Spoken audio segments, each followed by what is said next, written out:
Welcome everybody to Psychic Co-op on Air. This week we have a really good lineup for you. We have our new layout with the Astrology Forecast, which we kick off our shows with from now on. And our week's topics are profits and astral travel or astral projection, whichever words you prefer to use. It should be a really exciting day. Drita is bringing us our mystery, fact or fiction, and as true to form, none of us know what that is, so it's going to be exciting. I was wondering if she was going to go with another monster story, whether she's going to go with something really bizarre, or whether she's going to go with something We're going to pass it over to Drita. She's starting with Sagittarius, and when you're ready, Drita, fire away with your astrology forecast. Thank you. Hi everybody, welcome to today's show and the astrology forecast for the week of May 30 to June 6 for Sagittarius. Hello all you Sagittarius out there. For you I pulled the Lover's card. So in my hand, using the Oceanic Tarot again, I'm kind of getting I want to go through the deck with this series of it. Anyway, so the Lover's card, I have two mermaid and a merman. They're entangled here together, their tails, but the mermaid actually is not looking at him. So as you go through next week, she has like second thoughts, or she has a decision to make. So whatever decision you have to make it for long term. So take time as you go through and make them for long-term decisions that gains in love. And you have to wait for the right person, the right time. Even in business, if you're choosing something, or like make sure you're committed and dedicated with emotions, with all your heart, go into it, but make sure and you wait for the right time and the right decision. So that's for Sagittarius for next week. And then the second card is for my Capricorn, and for you I have picked the Angel of the Ocean. So the Angel of the Ocean is this mermaid that actually she has wings. That means she is connected to the astral realms and she can breathe underwater. In her hands she holds two cups. So, and then she has the infinity symbol around her. So her purpose is to harmonize her emotion, mental, and to play in life. Like with two cups, she is for strength, she's for balance, for healing past traumas and balancing mind, body, and balancing the finances, like in budget. So for Capricorns, you have the Angel of the Ocean. So it's all about healing, past traumas mostly. The lilac on her wings, she is of heaven, and she will know how to guide you. She will know where to let go, where to relieve, and just go forward. So that's for Capricorn, Angel of the Oceans. Healing is on store for you next week as you go.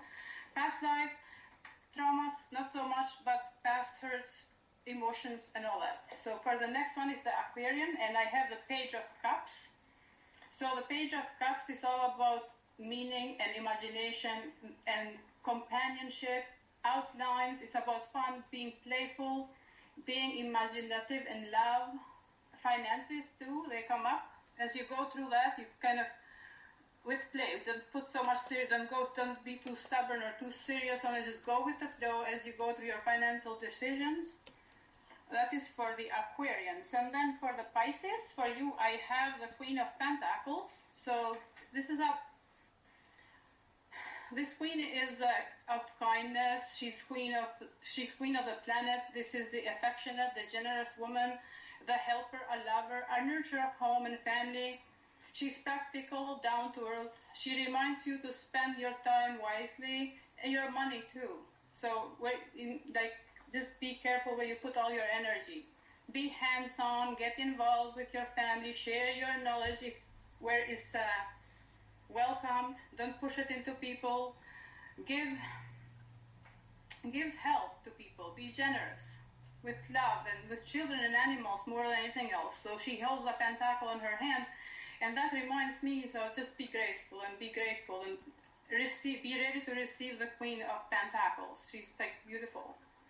As she just sits there and just is willingly and too helpful. She's very beautiful queen to have in your life. So this is my energy forecast for next week, and then I hand it over to Tammy. Thank you, Drita. Okay, this week's energy zodiac buzz, I use Jordan Bertels healing energy oracle cards. All right, so for Aries, March 21st to April 19th, the card I drew was balance. This week, be sure to balance your time between work and play and relationships and exercise, and set aside a time for yourself. Meditation would be great for you this week. If you have a schedule that's out of kilt or out of alignment, it tends to make our energy levels drop and you feel tired and exhausted and overwhelmed.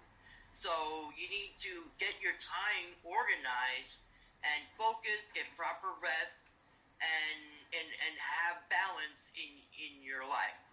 So this week it's all about keeping everything in balance. So the next one is Taurus, April 20th to May 20th. And so the card is signs. That here's your sign. This card signifies that the angels are asking you to pay attention to any special messages that you might be receiving this week. If you've asked the question, be aware that this week you will be receiving the answer to it from very unexpected places. Be aware you might hear it within like a lyrics of the song or something you read, or even having a conversation with people. The words will pop out with you. Just keep your spidey senses alert for this week, because the key word is look for the signs. The next one is Gemini, May 22nd to June 20th. And so the card I pulled was children. All right, this card signifies that you need to nourish yourself and connect with your inner child. This means take time to relax, to have fun, and to play. Ask your inner child, how do you feel? What would you like to do this week? Take the time out to let your playful side pop out. If you have any children or grandchildren, this would be a great time to take them out and play with them. Spend the afternoon together, have a blast. But remember, this week, the key word is nurture your inner being. And as you treat your inner child better, the better you will feel. The next one is Cancer, June 21st to July 20th. The card I pulled was forgiveness. Here the key word is let it go. Let go of any anger, irritation that you might be feeling right now, and let yourself heal. Remember, forgiveness does not mean that what someone did to you, whether it was words or actions, whatever they did to hurt you, was okay, because it's not. But by letting it go, this means that you no longer carry or hold the negative energies and vibrations of whatever that painful event was that happened. Whenever you hold the negative energies, in the end, you are the one that hurts in your heart, and you're actually punishing yourself. So the word is let it go. And that's what I got for this week. Dorothy, what about you? Awesome stuff, ladies. I am starting with Leo, and oh my goodness, I'm using my Victorian tarot deck. And if you're not scared when I said, oh my goodness, the moment is for everybody but Leo to be very scared this week. Leo, you've drawn the Four of Spades reversed. The Four of Spades is about boredom, not knowing what to do next, not knowing what to do. In reverse, it suggests either making a bad choice or bad choices one after the other over the week. Remember, it's just the week, right? The alternative of this is being really irritated by it. You know, when you get bored and you get irritated or grumpy, that can be as big a problem as anything else. So I don't think this is going to be a fun week for you in that regard. Nothing's going to satisfy you, Leo. And that means for anybody around Leo, you need to maybe focus a little bit on maybe giving them a little space. They may find that they want to I don't know, distract themselves, I suppose, or be distracted or be entertained, which can be a bit of hard work. But also if they come out with it a little bit irritated or grumpy, they may just find that they take their frustrations out on those around them.